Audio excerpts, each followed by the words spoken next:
Welcome back, guys.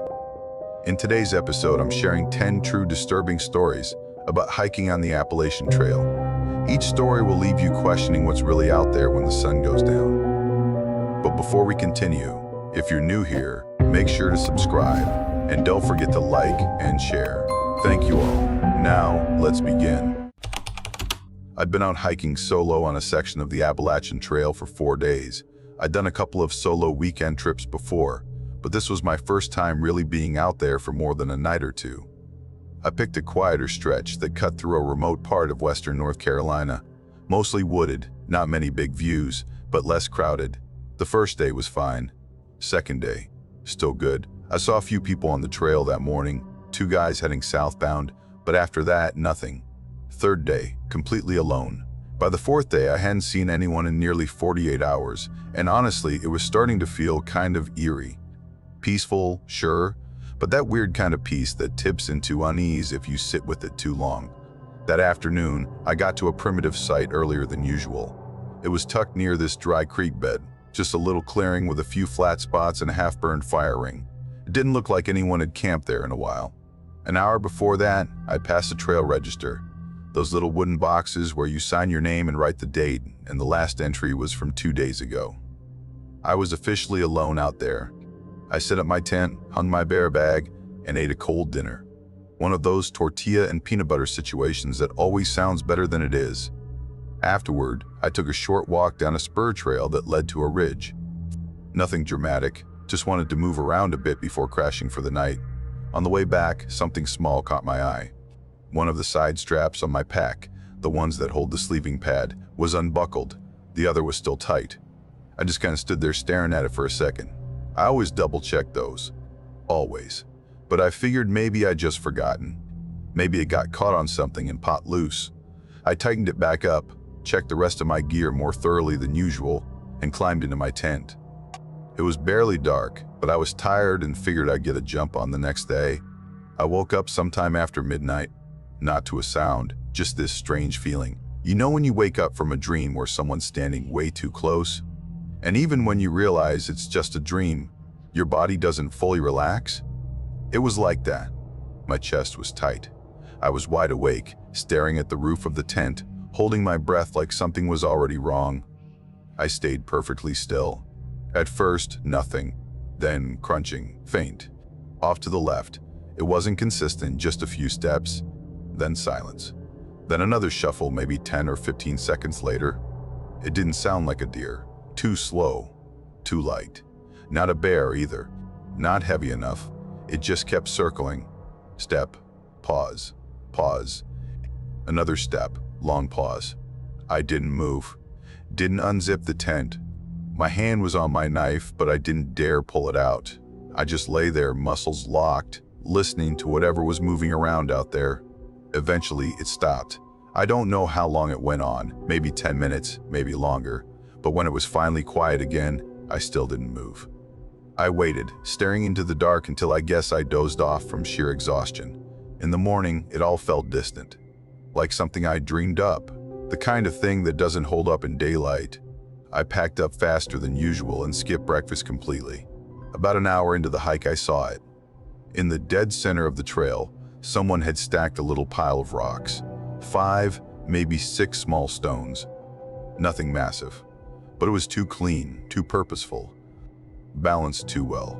Someone had made it on purpose. And there was this scrap of fabric wedged between 2 of the rocks. Looked like torn flannel, green and gray, frayed at the edges. Just a little triangle, like it had been ripped from a shirt. I stopped for a long second just staring at it. Then I stepped around it and kept moving. That afternoon, I reached one of those old shelters, the kind that's basically 3 log walls and a roof, open on one side with a fire pit out front. Nobody there. I set up my stuff inside, built a small fire, and made a proper meal for once. One of those freeze-dried pasta pouches that taste like cardboard but hits the spot when you're starving. For the first time since that weird night, I felt normal again. The routine of it all, boiling water, sitting on a log, stirring food with a plastic spoon, it grounded me. Whatever had happened the night before, it felt like it belonged to a different world. I was boiling water for tea when I noticed someone down the trail. A man, walking slow, walking slow, alone. He wore a camo jacket and carried a huge, beat-up pack, the kind of old canvas thing with too many buckles. He didn't wave, didn't smile, just walked until he was about 20 feet away, then stopped. We looked at each other. I gave a nod, kind of reflexively. He didn't nod back. Then he asked, "You seen anyone else today?" I said no. He didn't say anything for a second, just slowly turned his head, looking from one tree to another. Not like he was scanning for danger, more like he was looking for something specific. Then he asked, "You planning to stay here tonight?" I lied. Said I was pushing on a few more miles before dark. He nodded once. Then he said, "You hear whistling last night?" I hesitated but shook my head. No. He looked back down the trail, kind of squinted at something, then said, "Don't answer if you do." And then he walked away. I waited until he was completely out of sight. Then I packed everything, didn't even finish my tea. I moved fast, didn't run, but close. I hiked maybe 6 miles before the light started to go. Found a little flat patch just off trail, tucked under thick pine. No fire, no light. I didn't even unzip my pack, just crawled into my bivy sack fully dressed and lay there, heart still pounding. Just after 2 in the morning, it started. Whistling, one long note. Not a song, just a slow rise in pitch. Then silence. A few minutes later, again. Closer, then again, but farther away. It went on like that for almost an hour. Same tone, same weird timing, never overlapping. One distant, one near, like they were calling to each other, but something was off. The notes were wrong, off-key, hollow, like someone trying to mimic human whistling but not quite getting it right. I didn't move, didn't even blink. I just stared at the roof of my bivvy and waited for it to stop. Eventually, it did. At first light, I left everything except my water bottle. I didn't stop for anything. No food, no breaks. Just kept walking until the trailhead appeared, and I saw a couple getting gear out of their Subaru. Normal people, laughing about something. I almost cried. At the next ranger station, I told them what happened. They asked for details, description, location. I gave them what I could, but it didn't amount to much. Just a man in camo. Just strange sounds at night. Just a lingering feeling that something out there wasn't right. They took notes, but nothing came of it.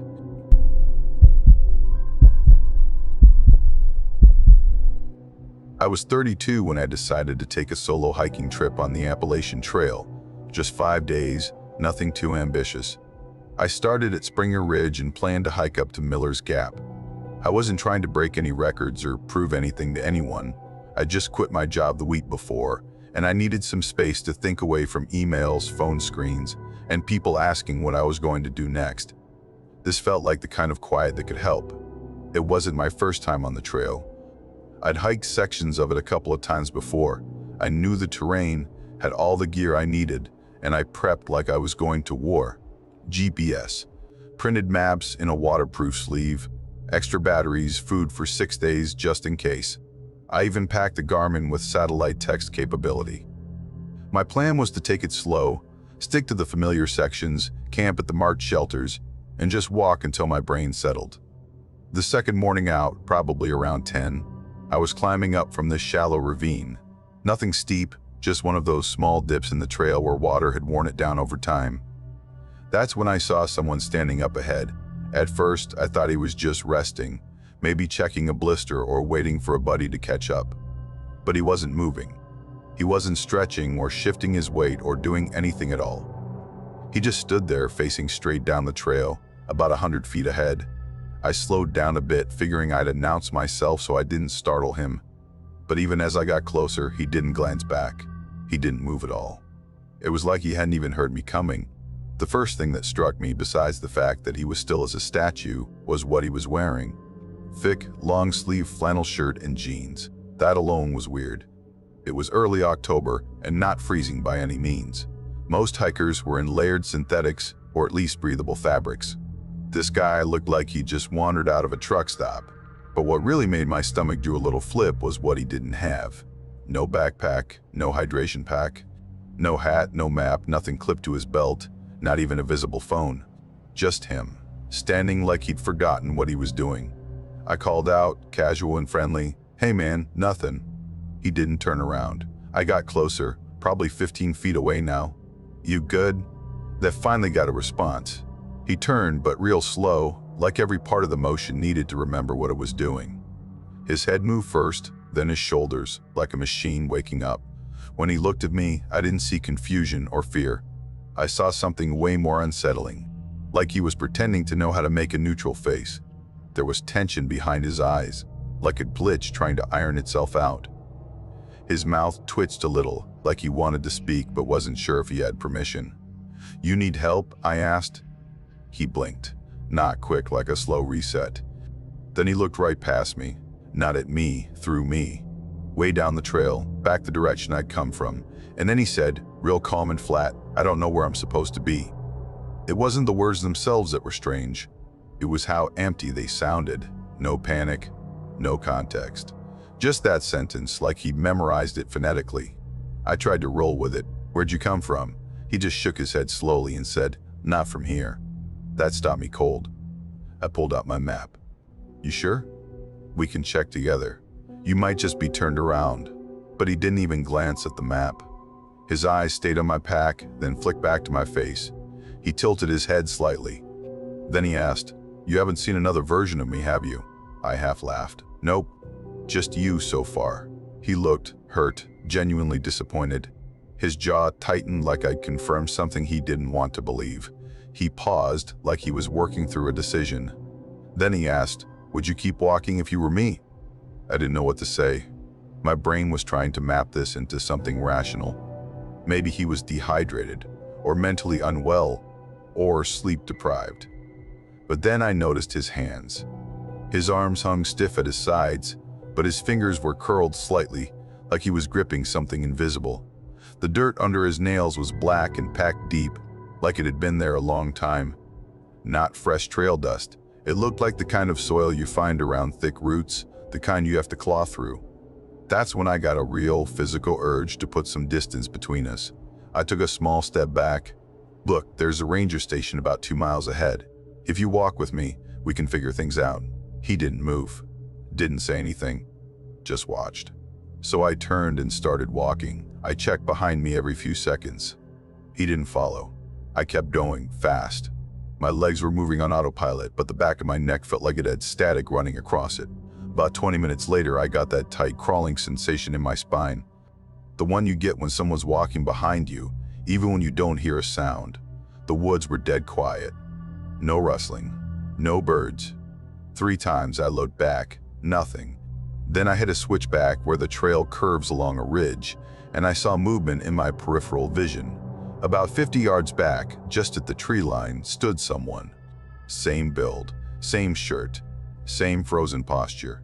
But I never heard a single footstep. I didn't wait. I started moving faster. Not quite running, but close.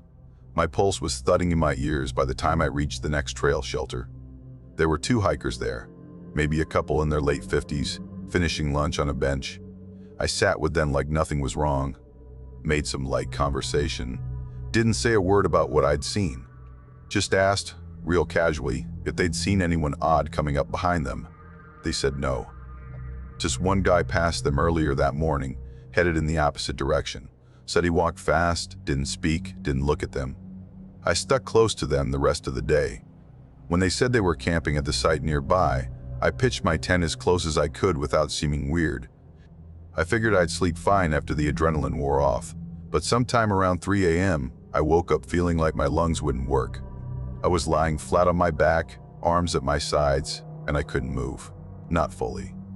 I could twitch my fingers, but it felt like something was pressing down on my chest, not with weight, but with presence, like a hand holding me in place, calmly. I tried to speak, nothing came out. Then I saw it. At the far corner of my tent, crouched low, there was a shape. Inside, not outside, not outside, just still, watching me. I couldn't see a face, just the shape of a person hunched in that same awful posture. And I knew it was him. Same size, same energy, same horrible stillness. He didn't say anything, didn't move, and then, quiet as a breath, he backed out through the flap. Gone. I sat up hard. Ripped open the tent zipper, flashlight in hand, scanned everything. Nothing. No sounds. No sounds. No footprints. The leaves hadn't even shifted. I packed up before sunrise. No breakfast. No coffee. Called my buddy Jonah to come pick me up.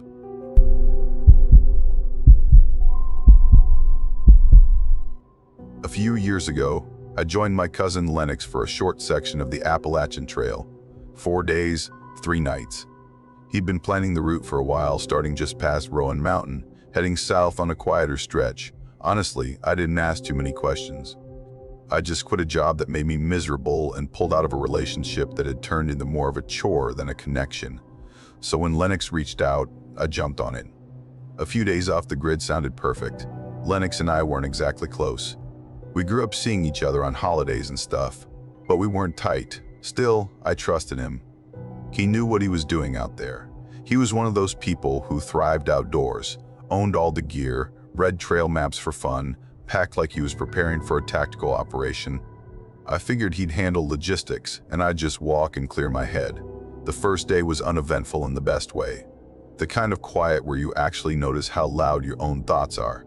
We passed maybe 3 people the entire afternoon, all heading the opposite direction. A couple of nods, quick how's it going, and that was it. By sunset, we'd already crossed the state line and were well past any of the usual shelter points. That was the idea. Lennox wanted to take a less traffic section to avoid the crowds. Worked a little too well in hindsight. He found this little clearing off the side of a rocky bend, maybe 30 yards from the main trail, hidden behind a wall of rhododendron that made it nearly invisible unless you were looking for it. The spot was quiet, level, and just big enough for a tent and a fire. We set up camp, made dinner on the portable stove, and talked a bit, nothing deep, just catching up. By the time it got really cold, we called it and zipped into the tent. I woke up in the middle of the night with that unmistakable pressure in my bladder. You know how it is. You try to ignore it, but eventually your body wins. I didn't check the time, but it had to be somewhere around 2 or 3. The fire had burned out and the woods were dead silent. Not even the usual hum of insects. I unzipped the tent and stepped out with my flashlight. Kept the beam low so I wouldn't blind myself. The light barely made it past the brush, but I wasn't going far. Took a few steps out, handled what I needed to, and turned back toward the tent. That's when I saw it. At first, I thought it was just Lennox's jacket lying weird in the dark, but then it moved and stood up. It was a person, not Lennox. They were crouched by our gear pile. Hoodie, jeans, no backpack, no visible supplies. Just standing there like they dropped in from nowhere. They hadn't noticed me yet. I slowly stepped behind a tree. My breath caught somewhere between my chest and throat. My flashlight was off by then. I didn't want to draw any more attention. The person wasn't stealing anything. They weren't even digging through our stuff. Just touching it. Methodical. One item at a time. They picked up a utensil, turned it in their hand, then put it back down. Lifted one of Lennox's boots, examined the sole, then placed it carefully back where it had been. Then they turned toward the tent. I could feel my pulse hammering in my ears. I wanted to call out, to yell for Lennox, but I couldn't. The person walked quietly to the tent, crouched beside it, and just rested a hand on the side, not doing anything. Just touching it, breathing, and then they got up, walked away, not off into the forest. Back onto the trail, deliberate, calm, like they were following a plan. I stayed behind that tree for what felt like forever. My legs were starting to go numb by the time I worked up the nerve to move. I bolted to the tent and shook Lennox awake. He thought I was joking at first, until we checked the dirt around our site. There were boot prints. Just one set, long, narrow, and leading away toward the trail. They didn't match either of ours. No signs of a second person joining or leaving. Just the one. Lennox got real quiet. Grabbed his knife and started scanning the woods while I packed what I could. We didn't say much. Just agreed we weren't going back to sleep. We waited it out until the sun started creeping through the trees. That whole second day felt wrong. Like the air itself had shifted. We didn't see another soul, not even in the distance. No hikers, no stray dogs, no sounds of conversation. The birds were mostly silent. The usual forest buzz was gone. Even the trail markers felt faded somehow, like the path didn't want to be followed. At one point, Lennox just stopped walking, stood completely still, staring up at this ridgeline off to the side. I asked what he saw, and he didn't answer right away, just blinked like he'd been zoned out. Then he shook his head and kept walking. I didn't press him. Around noon, we passed one of the carved wooden trail markers. This one looked wrong. It was covered in deep, deliberate cuts, not initials or doodles, not anything that looked like graffiti. These were etched in with purpose. Long slashes, X-like shapes, and looping symbols I couldn't decipher. Nothing symmetrical, nothing consistent, just chaos carved deep into the grain. Lennox took a photo, but we didn't stop long. A few hours later, we spotted something lying ahead on the trail. From a distance, it looked like a bundle of clothes, but when we got closer, it was a sleeping bag. Unzipped, empty, laid out neatly across the center of the path. No gear nearby, no footprints, no signs of a struggle or setup, just the bag, as if someone had crawled out of it and disappeared into thin air. We stepped around it, didn't say a word, just kept walking. That night, we made camp up on a ridge. It gave us a full view of the surrounding area, and we thought that visibility might make us feel safer. It didn't. I barely slept. Kept hearing little sounds, twigs snapping, the crunch of footsteps that would stop as soon as I tried to focus. Then, late into the night, I heard something close. Human footsteps. Slow. Steady. Crunching through leaves just a few feet from the tent. Then silence. Then something brushed the side of the tent.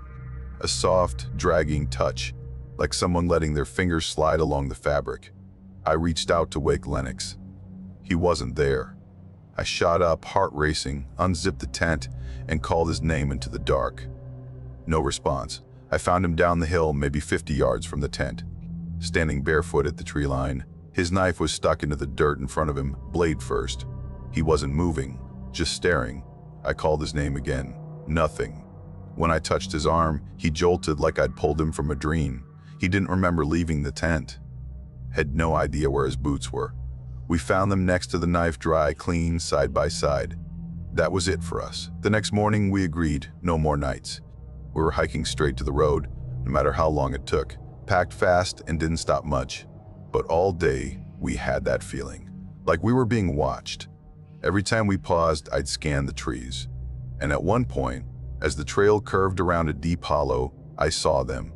2 people, far down in the hollow, walking parallel to us, dressed in black, heads low, no gear, no sound, one behind the other, keeping perfect distance. Step for step, I grabbed Lennox's sleeve, pointed. He saw them too. We started running. When we stopped, panting and sweating, there was no one behind us. But the forest around us was too quiet again, pressing like a held breath. We hit the road by late afternoon. Our ride pulled up a few minutes later. We didn't tell him anything. That night, Lennox deleted the photo of the carved marker. I haven't stepped foot on a trail since.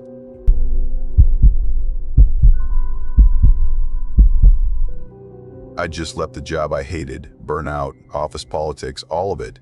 I didn't even have something else lined up. I just needed to get away from people, from noise, from my own damn phone. So I did what I always said I would. I packed a bag, bought a fresh pair of boots, and headed out to hike the Ridgewalk Trail. It cuts across the state line, winding through the hills and valleys north of Tanner's Gap. My plan was to go solo, make it to High Bluff in a few weeks, and just clear my head. I had everything mapped out, daily goals, food resupply points, emergency contacts. I even set up a routine where I'd leave a voice memo each night for my friend Ben, just so someone knew I was still alive. The first few days were nothing special. Tough on my knees, sure, and my sleeping pad was basically useless. But the trail was clean, the views were unreal, and I liked the solitude. I passed a few groups, mostly retirees, a couple of hardcore ultralight guys who barely acknowledged me, but I didn't mind the quiet. Honestly, I loved it. Just me, the trees, and a steady rhythm of footsteps. On the 6th morning, I unzipped my tent and saw something weird. My boots were right where I'd left them, but the laces had been tied together, tight, neat, like a joke someone would play at summer camp. It looked like a prank, but I hadn't seen another person in over 24 hours. The trail had been completely empty. And it hadn't rained or anything, so the ground was undisturbed. No prints, no scuffs, nothing but mine. I stood there staring for a while, then laughed it off. Told myself I must have done it half asleep the night before, just being stupid. Maybe I tripped over them and retied them without thinking. The brain gets fuzzy out there, you know. Hours of hiking alone gives your thoughts way too much space. Still, it left a weird feeling in my chest. That night, I picked a spot further off the trail, tucked behind some brush near a creek, out of view.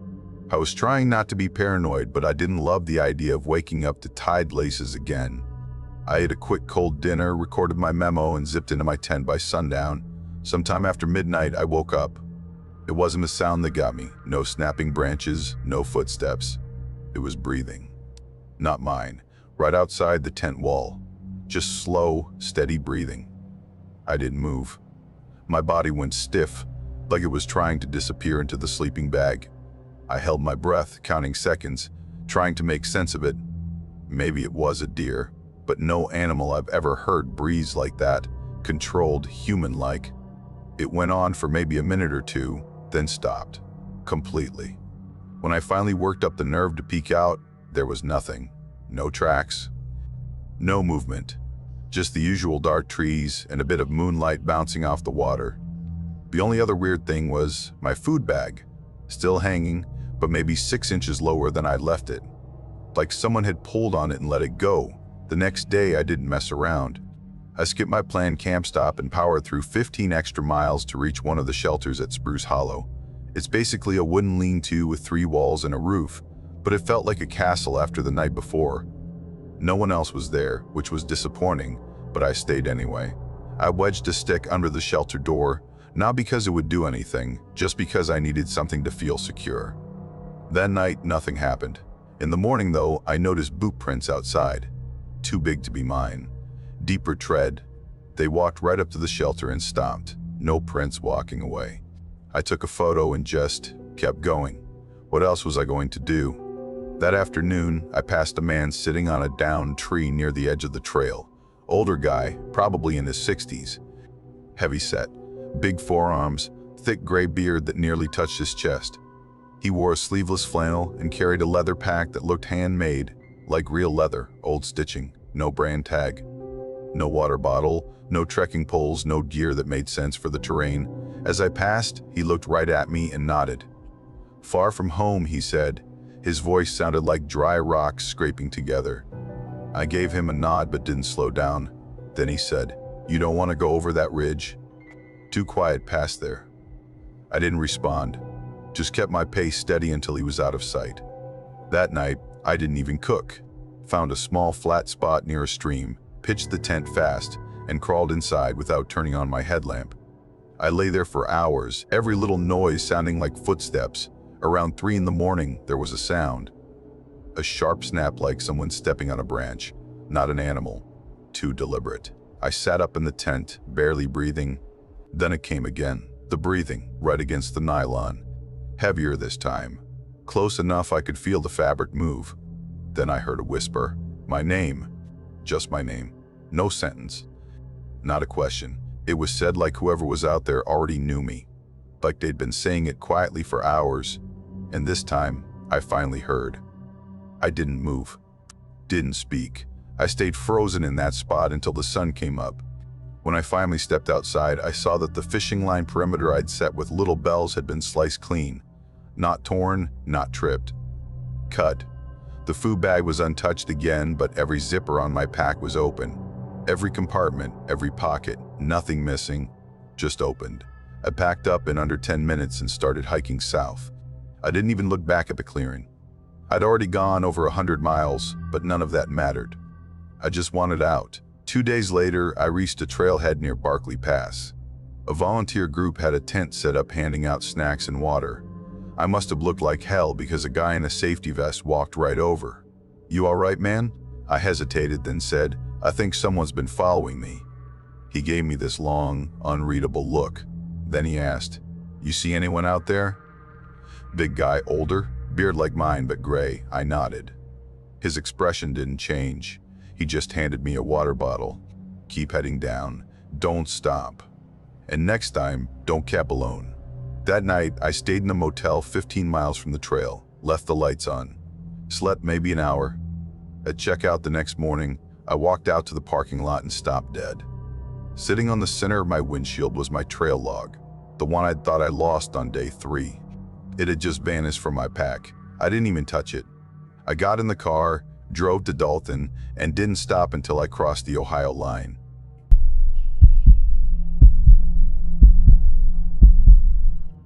Trent and I were hiking a remote section of the Appalachian Trail, way out in southwestern Virginia, where the hills start folding over each other like crumpled paper and the signal bars drop off before you've even finished parking.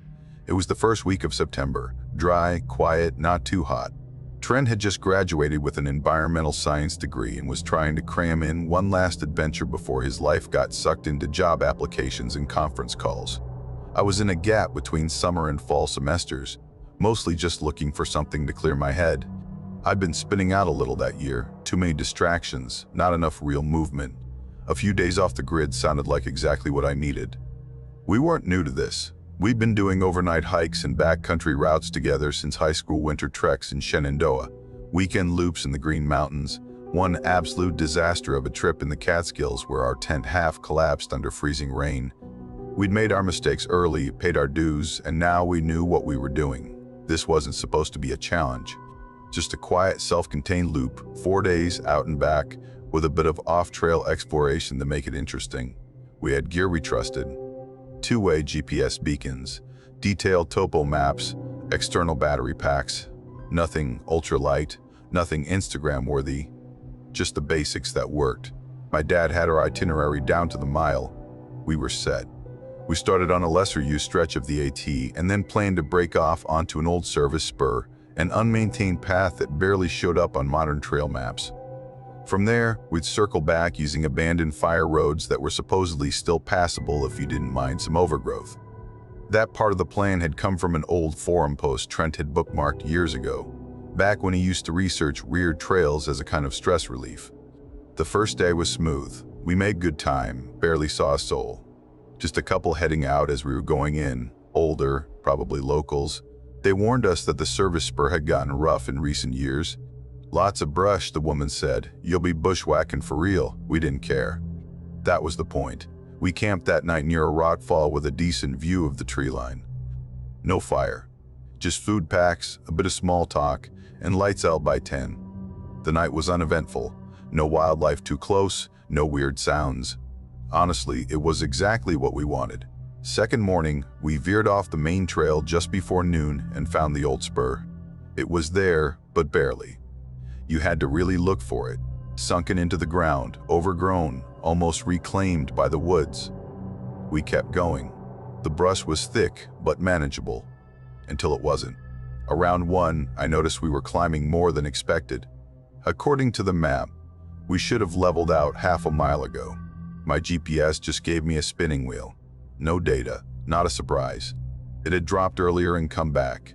I figured we'd sync up eventually. Then the trees started looking wrong. Not wrong exactly, just younger. Smaller trunks, fewer dead limbs, like we'd stepped into a newer part of the forest without noticing the transition. Trent commented on it too, said something about how the canopy felt too even. He was right. Everything around us was symmetrical in a way that didn't make sense.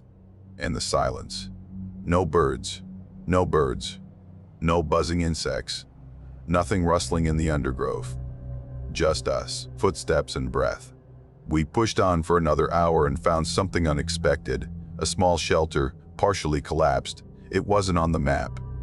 Definitely not one of the CCC structures we'd seen on past hikes. This thing was short, low-ceilinged, maybe 5 feet high, with dark logs and old rusted nails sticking out in random places. It didn't look professionally built, more like someone's forgotten project. No door, just an opening wide enough to crawl through. Inside were 2 old sleeping bags, mostly shredded, and a plastic bucket half buried in dirt, just barely sticking out, like someone had tried to stash it or dig it up and stopped halfway.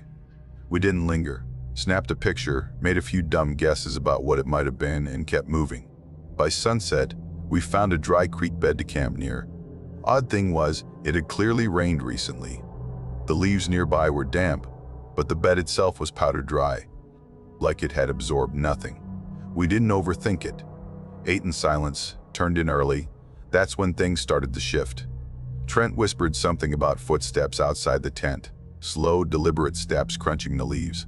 I told him it was probably deer, but I lay awake listening, hand on my multi-tool, trying to match the rhythm of the sounds to something I recognized. I couldn't.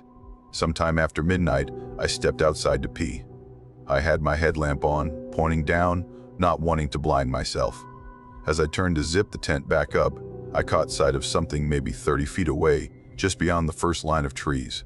A figure, tall, still, between two trunks. It didn't move. I froze, waited. My hand was shaking just enough to make the lights stutter against the trees. I thought about calling out, but something about the stillness felt off. Not threatening, just wrong. I shut the lamp off, waited 30 seconds, turned it back on, gone. Didn't tell Trent. In the morning, his boots were soaked. Not damp soaked, and they'd been inside the tent. Mine were fine. He held one up, turned it over, trying to figure out how it had gotten wet. He asked me twice if I'd spilled anything. I hadn't. We left it unspoken after that. The trail kept degrading. By midday, we were cutting through tangles of briars that clawed at our legs. Then we passed a tree with deep scratches, 5 gouges, uneven. I said bear without thinking, but then we saw another tree 10 yards later with the same exact pattern, same depth, same spacing. We hadn't seen another person in 2 days. We made camp under a natural rock overhang that night, too exhausted to set up the tent. Just unrolled our bags and built a small fire. We barely spoke. Both of us were worn out and running on autopilot. Somewhere around 2 in the morning, I spotted light in the woods. Not firelight, too white. It blinked in a sequence, 4 quick pulses, a pause, then 2 more. I tapped Trent. He saw it too. We stared. No sound, no footsteps, no rustling, just that strange, blinking light maybe 50 yards away. He called out before I could stop him. "Hey!" I grabbed his arm hard, told him to shut up. The light vanished. We packed everything in under 5 minutes. No discussion. Just stuffed our gear and walked. Headlamps off. Total silence except for our breathing and the snap of branches underfoot. By sunrise, we put miles behind us. No idea where we were. The map felt useless. The land wasn't lining up anymore. Around 10, we heard it. Metal scraping against rock. Not fast. Not panicked. Not panicked. Slow, steady. Maybe 30 feet off trail. We couldn't see anything, but the sound was real deep, dragging. Then it stopped. And in that silence, something else. Breathing. Measured. Human. We didn't speak, just ran. 10, maybe 15 minutes. I only stopped when Trent tripped and went down hard, palms bloodied on the rock. That's when we saw the bridge, 6 feet wide. Wooden. Spanning a ravine filled with thick, unmoving fog. It looked old, not ancient, just forgotten. No rails, no signs. We crossed without hesitation, and on the other side, everything shifted. The trees were bigger, the undergrowth thicker, the air warmer. 2 hours later, I got a signal. My phone lit up like it had been holding its breath. Texts, voicemails, battery nearly dead. My dad had already called search and rescue. We were nearly a full day off our check-in time. A ranger met us by a fire road just before sunset. We tried explaining what had happened, where we'd gone. He listened, nodded, then told us that stretch had been closed off since a wildfire in 2019. No official trails had gone through there in years. We drove home in silence. When I got home, I deleted every map, every waypoint, every breadcrumb trail from my phone.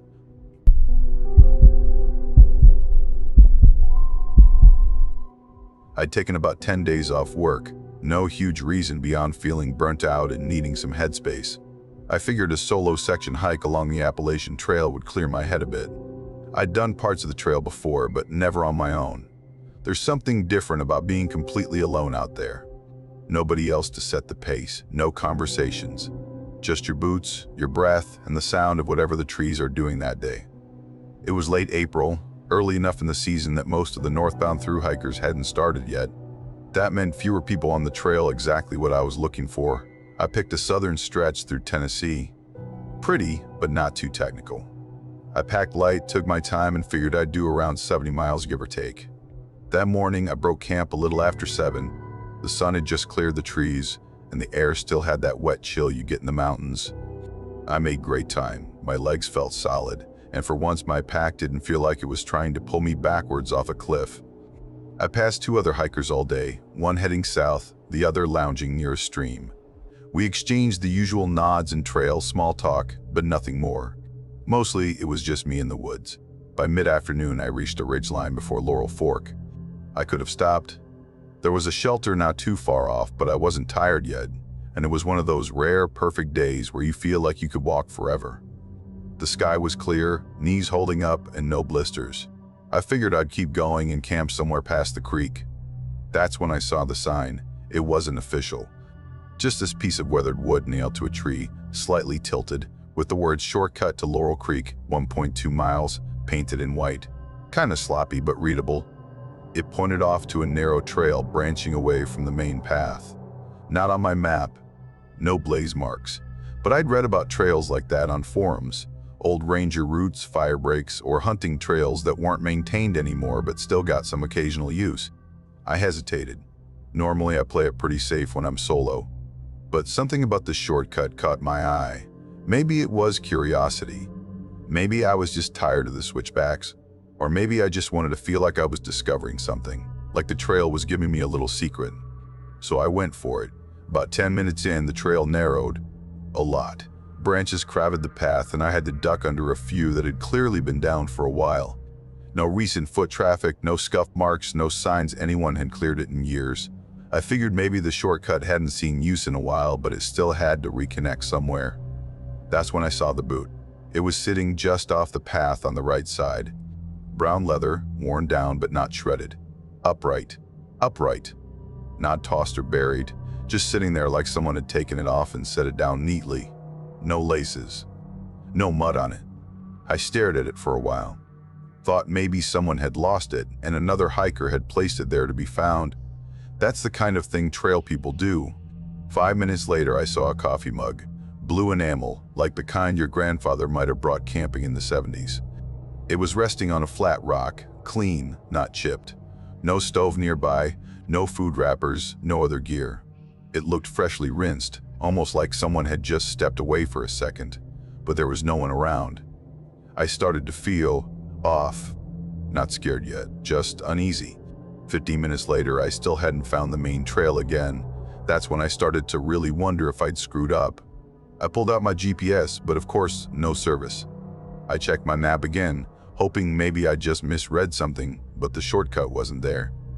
I sighed, turned around, and started heading back, except I couldn't find the boot.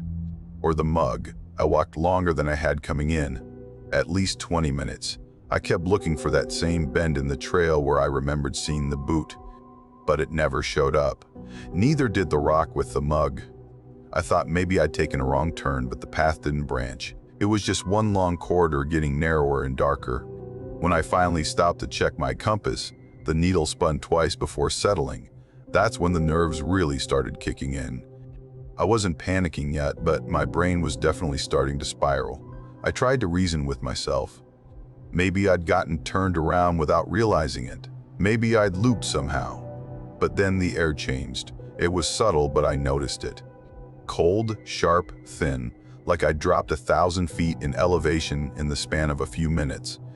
I should have been getting closer to Laurel Creek, should have been hearing water by then, but there was nothing, just silence, until the whistle.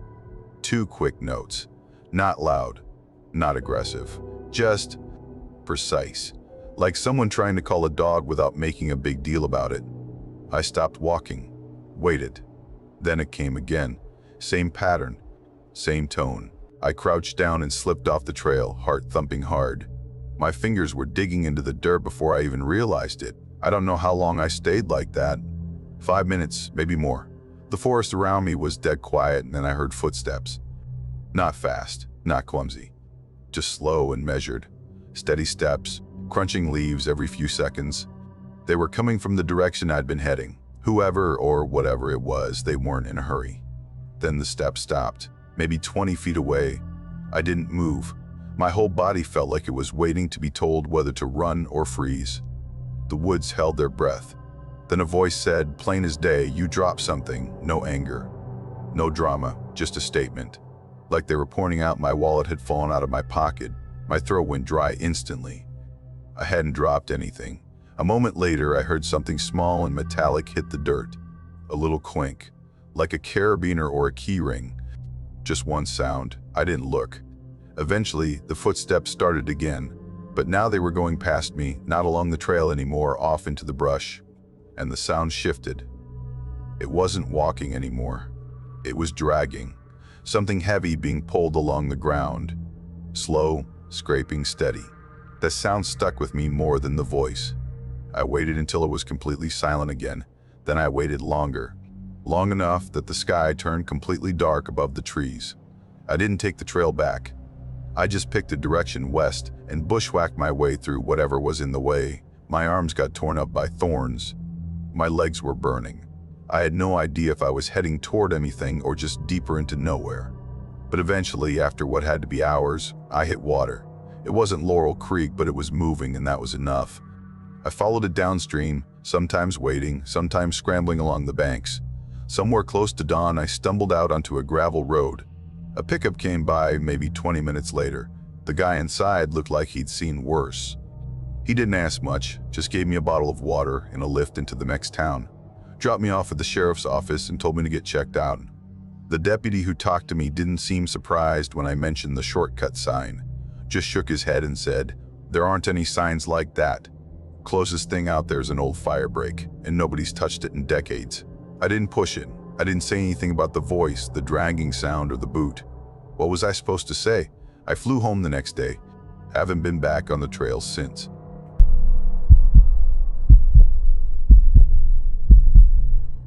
I was 30 when I finally blocked out 10 days for a long hike I'd been planning with my sister for months. The route was this remote stretch through Blue Mountain Ridge, hugging the state line between northern Georgia and eastern Tennessee. We'd picked it for how off-grid it was. No towns, no trail towns nearby, no easy cell service. Just a long, quiet path with lean-tos spaced out every 10 miles or so, and the kind of silence you can't get unless you walk days into it. 3 days before we were set to leave, she texted saying she was out. Some stomach thing, supposedly. I was annoyed, sure, but not enough to cancel the whole trip. I'd already packed, already set my workaway message, already told everyone I'd be off-grid. Honestly, I think part of me liked the idea of doing it solo. I told myself it'd be good for me. Space to think, no one asking for anything. Just my pack and my map and 1,000 trees. The first 4 days were uneventful in the best possible way. Hike all morning, break for lunch somewhere flat, hike again, eat something easy at night, crash early. I stuck to the plan. No shortcuts, no detours. There weren't many other people out there. Just a couple of older hikers I passed going the other way, usually early in the day. Nobody really talked. Maybe a nod or a good stretch ahead kind of thing, but that was it. Not much cell service after the first day, so I just kept my phone off and relied on the paper map I'd printed and laminated like a total dork. I was getting used to the quiet. The stillness started to feel normal. Then on the morning of day 5, I noticed something. About an hour after breaking camp, just off to the side of the trail, there was this little stack of rocks, 7 stones, neatly piled into a short, perfect pyramid. That by itself wouldn't have made me stop. People build those all the time. Trail cairns, bored hikers. Nothing unusual. But this one had something weird about it. Around the base was a perfect ring of pine cones, evenly spaced, not scattered deliberate. Like someone had arranged it with actual care. I paused, stared at it for a few seconds, then took out my phone and snapped a picture. I remember thinking maybe I'd Google it when I got home, see if it was a trail marker thing I'd never heard of. Then I kept walking. That night, I reached a lean-to shelter that was marked on the map. It was deep in the woods, a little raised wooden structure with a roof and a front opening. No one else was there. It didn't even look like anyone had been there in days. No gear, no trash, not even footprints I could see. I set out my pad, ate a jerky stick and a protein bar, and started settling in. Right before I got into my bag, I stepped into the trees to pee. And saw it. Another rock stack. Same height, same shape, same 7 stones. same pine cone ring. It was about 20, maybe 30 feet from the shelter, just sitting there in the trees, right on the edge of where the headlamp beam faded. That's when I started feeling off. I wasn't scared yet, but something about seeing it again that soon, so close, made my stomach tighten a little. That night, I barely slept. I kept jolting awake at tiny sounds. Shuffling leaves, small cracks, wind maybe, but every noise felt too sharp, like it was aimed at me. A few times, I sat up and swept the woods with my flashlight. Nothing. Just trees. Eventually, I convinced myself it was probably an animal, or two identical weird rock piles made by unrelated people. It wasn't exactly proof of anything. Still, I was tired the next day. Dragged my feet most of the morning, not thinking clearly. Then I saw the man. It was around midday. I was on a ridge, nothing around but trees and underbrush.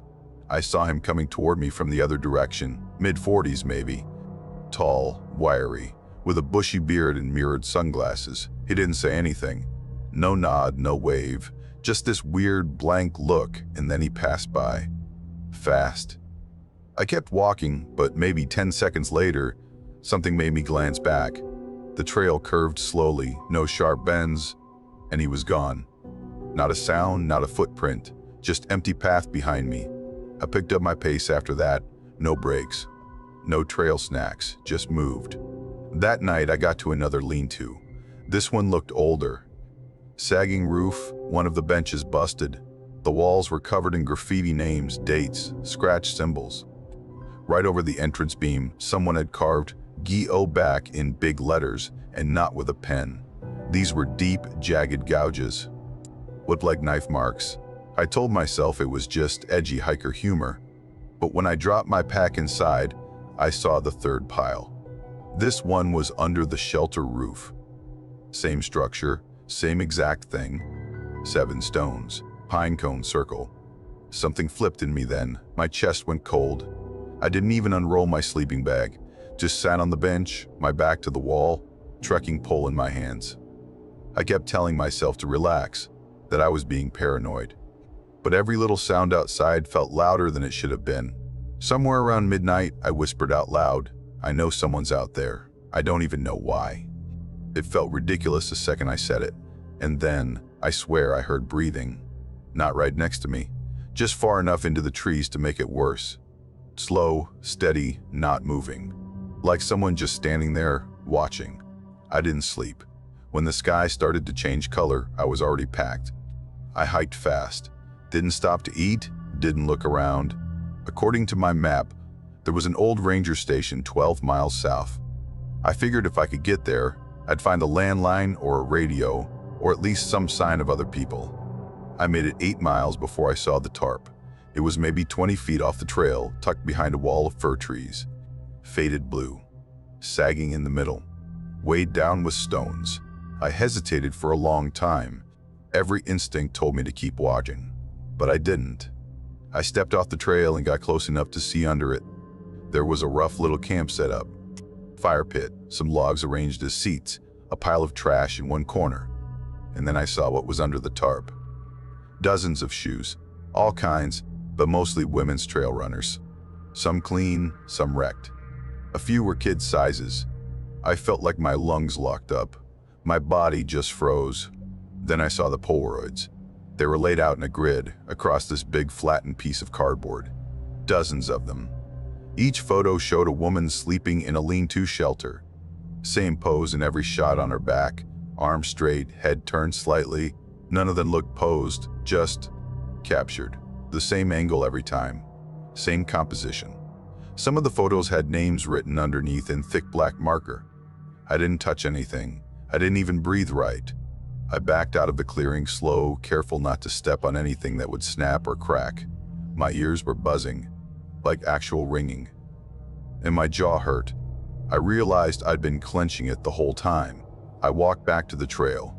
I didn't run. I thought that might make noise, but I walked faster than I ever had in my life. The ranger station was boarded up, locked, no lights. The tower out back looked wrecked, storm maybe. I sat on the porch, knees to my chest, and waited for morning. Nothing happened. No hikers passed. No rangers came. The next day, I hiked 22 miles straight to the highway trailhead. It was stupid. I had blisters the size of quarters by the end, but I didn't care. I just wanted out. There was a pickup parked at the lot, Georgia plate. Cooler in the back. When the guy who owned it came out of the woods, I waved him down. Asked if he was heading to town. He said, yeah. I climbed in the cab without hesitation. He asked if I'd had a good hike. I told him it was fine. That was all. I didn't report anything. Not then, not later, not later. I don't even really know why. Part of me thought no one would believe it. Part of me didn't want to explain it again.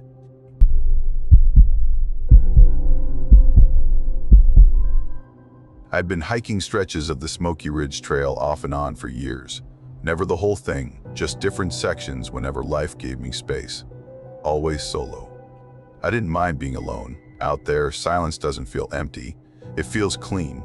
That October, I finally took a longer break, 2 weeks off from the hospital.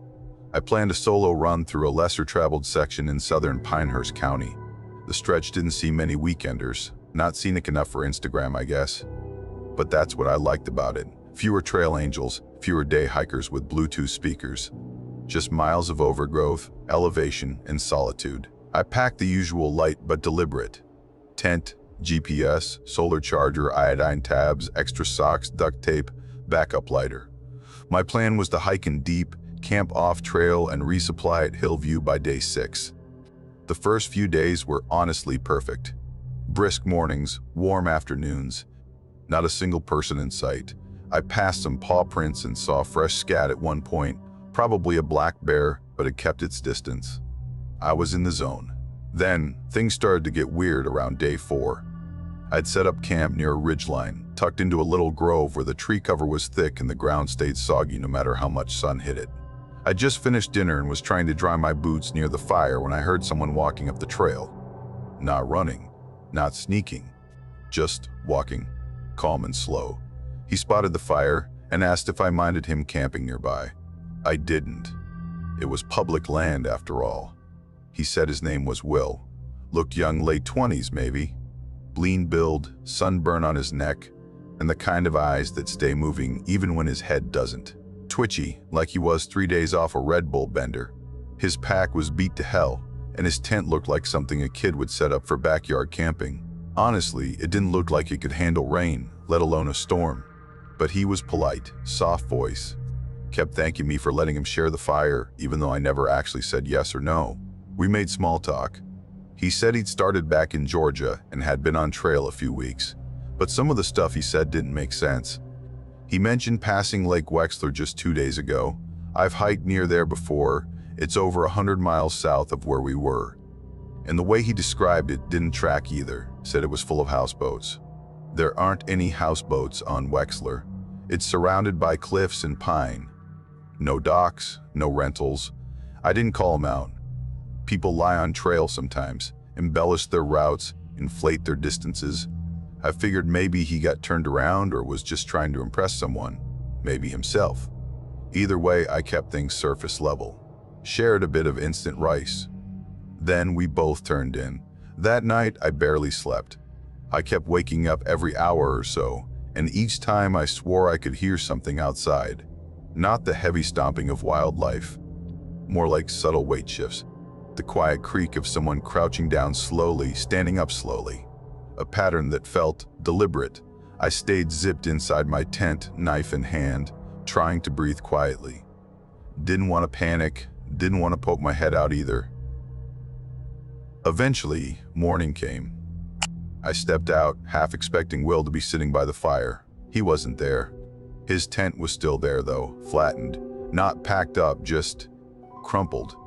The stakes were pulled, the whole thing collapsed like it had been stomped down fast and left. His gear was gone, not a trace. It didn't make sense. Why leave the tent? I thought about packing it out, leaving a note at the next ranger post, but I got this feeling. Like touching it would tie me to something I didn't want a part of, so I left it. That day was dead quiet. I didn't see a soul. The trail twisted through ravines and old forest, no clearings, no signs of life. Around late afternoon, I came across a lean-to shelter, old and weathered but still standing. Inside was someone's gear. Roll mat, half-open pack, water filter, some jerky torn open and left to dry. But no person. I called out a few times, waited around, nothing. Then I caught the smell. Not decay, not sweat, something sharper, industrial, like ammonia or bleach hanging in the air just wrong. It burned a little when I breathed it in. That was enough for me. I kept walking for a bit and set up camp uphill, away from the shelter. I didn't want to be anywhere near it. That night, I woke up to a loud clang, sharp and metallic, like someone dropped a steel pan on concrete. I froze, heart pounding. Then came a dragging sound, something heavy scraping across wood. It went on just long enough to push every survival instinct into high gear. I didn't move, just listened. Breath shallow, hand on the knife again. I didn't even open my eyes until sunrise. When I made my way back to the shelter in daylight, everything looked mostly the same. Gear untouched, but the floor was soaked. A puddle had spread under the sleeping roll, not red, not foul-smelling, just water. Or something clear, no reason for it to be there. I didn't stick around. That whole next day, I couldn't shake the feeling of being watched. I kept catching shapes in the corners of my eyes, little flickers of motion in the trees, or flashes of color that didn't belong. But every time I turned, there was nothing. My brain started working against me. I wondered if maybe I'd filtered bad water, if I was getting sick, hallucinating. Then, just before dusk, I spotted someone sitting on a rock near a stream. A young woman, early 20s maybe. She had her boots off and her socks drying over a stick fire. She smiled when she saw me and waved. Said something I didn't catch. I walked closer. That's when I saw him, Will, standing behind her, stiff, silent, eyes locked on the back of her head. His hands were balled into fists. She turned and caught his expression, then glanced at me. "Is he with you?" she asked. I told her no. Asked if she'd seen him before. "He came out of the woods this morning," she said. "Didn't say where from, just sat down and hasn't really moved since. He hadn't looked at me once." He was staring through her, like something was winding up in him but hadn't started yet. I told her she should hike with me for a while. Said it like it was a plan we'd made. She looked uncertain, but she pulled on her boots and followed. Will followed too, a few yards behind us, always just in view. We made camp before dark. She pitched next to me. He sat under a tree, not even pretending to rest. Just stared at the fire, didn't blink much. Later that night, she whispered to the tent wall that he'd handed her a water bottle earlier. She'd unscrewed it and caught the scent lemon cleaner. That artificial, plasticky smell. She didn't drink it. I didn't sleep. I don't think she did either. Around 4 in the morning, we heard fast footsteps crashing through brush. No attempt to be quiet. Just stumbling panic. When we stepped outside, he was gone. Left everything behind. His pack was leaning against the tree.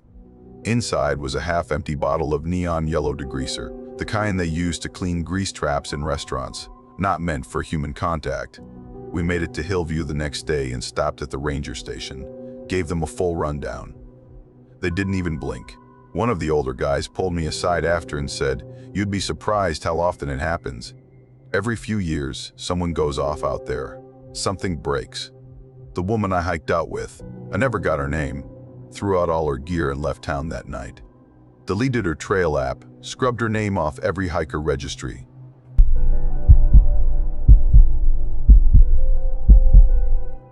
I was 29 when I decided to do a long solo hike on the Appalachian Trail. Not the whole trail, just a decent stretch running through North Carolina into Tennessee. So I spent weeks planning the route. I went over the maps a dozen times, packed as light as I could without being stupid, and arranged a food drop halfway through. Even left a detailed itinerary at Bear Creek Station, this little ranger outpost near the starting point. I wasn't expecting any trouble, but I figured it was better safe than sorry. I was treating this one seriously. The first 3 days were almost boring, in the best way. Mornings came with fog, but the trail was clear and easy to follow. Every now and then I'd pass another hiker. Sometimes we'd nod, sometimes we wouldn't. No one really made small talk. I liked that. There's a quiet rhythm to hiking alone. You get into your own head, move at your own pace, and don't have to answer to anyone else. Each night I'd find one of the trail shelters. Small wooden structures with open fronts, enough space for a few sleeping bags.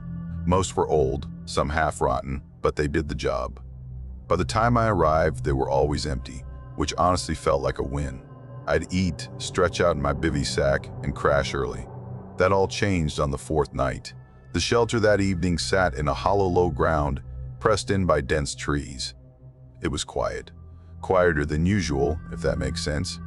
I got there a bit before sunset, drenched in sweat and ready to collapse. I didn't waste time. Just rolled out my sack, ate some jerky, and laid down while the light was still fading. It must have been around midnight when I woke up. At first, I wasn't sure why. There wasn't a sound, no breeze, no insects, no distant owls. Just this heavy stillness, like the whole forest had frozen. I remember staring up at the beams of the shelter, trying to shake the fog from my brain. I wasn't scared exactly, just tense. Like my body picked up on something before my mind could catch up. I laid there in the dark, not moving, just listening. Then came the sound, small branches snapping, not random, repeated. Slow, even pacing through the woods, just past where the shelter's light wouldn't reach. It didn't sound like a deer crashing around or a raccoon scuttling. It was footsteps, human steps. Calm, steady, like someone was out for a stroll but not trying to be sneaky either. My pulse kicked up fast. I sat up and called out, "Hello?" Instant silence. I waited. Nothing. Not a footstep, not a bird call. The whole forest was holding its breath again. I grabbed my flashlight but didn't switch it on yet. I just listened. I wanted to believe it was a hiker cutting through for some reason. Maybe someone lost or trying to find the shelter, but then I heard it again, closer this time. The same slow steps, circling around, not charging, not running, just moving with this weird patience, like they were mapping the edges of the shelter. That's when I turned on the light, and there was nothing. The beam cut through the trees and lit up empty space.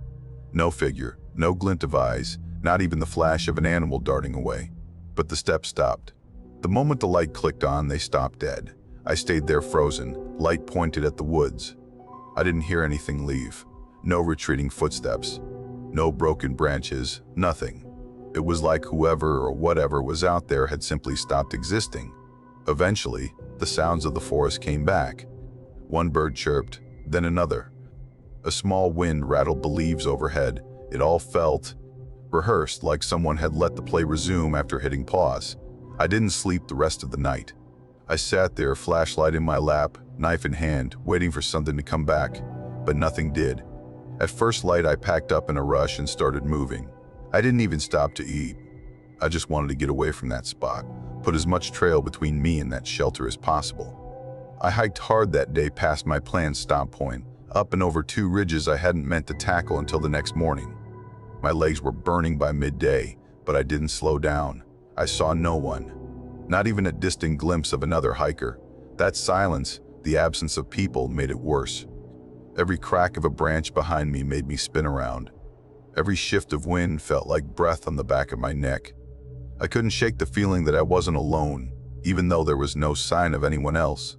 By the time I reached the next shelter, I was completely wiped out. It sat on a ridge, more open, which helped. I made camp early again, tried to eat something real. I even cracked open a paperback I'd stuffed into my pack to calm my nerves. For a little while, I convinced myself I'd overreacted. Just nerves. A weird night, that's all. Then, just before the sun dipped, I walked around the back of the shelter to stretch, and I saw it. Not a trail of prints. Just one. A single bare footprint pressed deep into the dirt. Wide, long, toes clearly defined. No tread, no sock lint, just bare skin. It was fresh. You could see where the heel had hit first, then the toes pressed in as if the person or thing had been standing still, watching. I walked a slow circle around the shelter, looked for more. Nothing. No let-in, no exit trail, just the one print. Perfect. Alone. That night, I didn't even pretend to sleep. I sat upright against the wall, flashlight resting on my thigh, blade across my lap. But the night stayed quiet. No footsteps, no breaking branches, just long, stretched-out silence until morning. When the sky finally turned pale, I was already packed and moving. I had 2 nights left before the food drop, but I didn't care. I hiked straight through without stopping. Miles and miles, pushing through fatigue until I couldn't think. I just needed to get to the tub, the place where I'd planned to restock. I didn't know what I'd do next, but I needed to get there first. The drop was at a road crossing, a small patch of gravel, barely wide enough for one car to pull over. There was a plastic container marked with my name, just like I arranged. I sat on the edge of the road, eating a protein bar with hands that wouldn't quite stop shaking, trying to decide if I had it in me to finish the hike. And then I saw him. He stepped out of the trees on the far side of the road, like he'd been there the whole time. No sound, just there. Flannel shirt, jeans, no pack, no water bottle, no gear. His clothes were spotless, not trail-worn, just clean, fresh. He stopped about 30 feet away and stared at me. I said, "Hey," he didn't answer. I stood up slowly. One hand hovered near the knife clipped to my belt. I tried again, louder. "You all right?" Still nothing. He didn't move a muscle. But his eyes shifted down to the tub, to my pack, then back up to me. No emotion in his face, just calculation. I started backing up, keeping my body turned toward him. My brain wasn't thinking in words anymore. Just one idea on loop: get away. As I passed him wide berth, he turned to face me. Slowly. Didn't step forward. Just rotated, keeping his eyes locked. When I hit the tree line, I turned and walked fast. Didn't look back. I hiked until it was too dark to see, and I kept going. No food, no sleep, just non-stop movement until I reached a trailhead lot near a place called Ashburn Hollow. I looked like hell, but a local day hiker took one look at me and offered a ride into town without asking questions. I didn't file a report, didn't tell the ranger station. What would I even say? A barefoot man stalked me through the woods but left no proof. But I know what I saw. And I know he was near me longer than I realized. Long enough to find my shelters. I sold my gear 2 weeks later. Haven't stepped back on a trail since.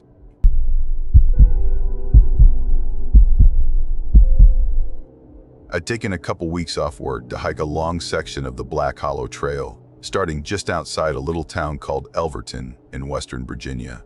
I'd been on short pieces of the trail before, always with someone else, usually a friend or my brother. But this was the first time I planned something longer and solo. Just me, my gear, and a map I printed and sealed in a freezer bag. I'm not hardcore or anything.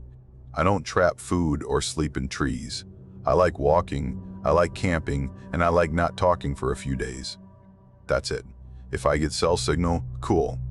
If I don't, that's fine too. I made it through the first 3 days without a problem. The trail was empty and the weather held.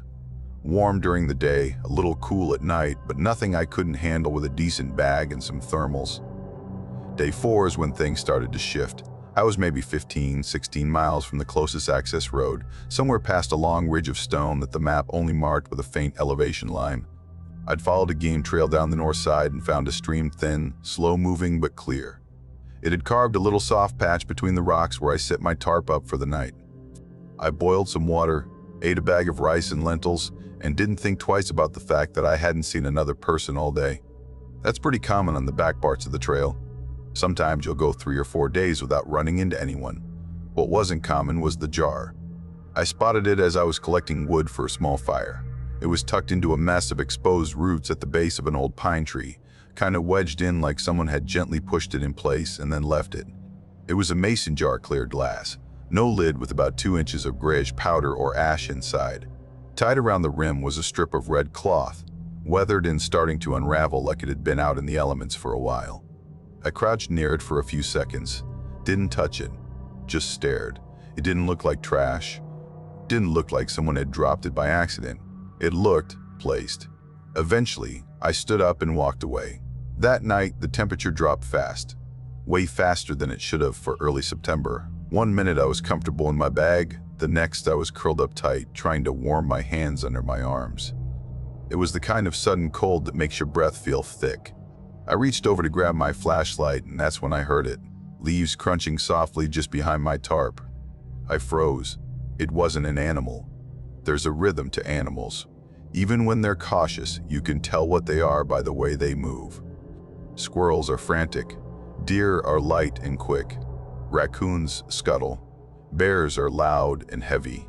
This was none of those. This was one step. Pause. Another. Pause.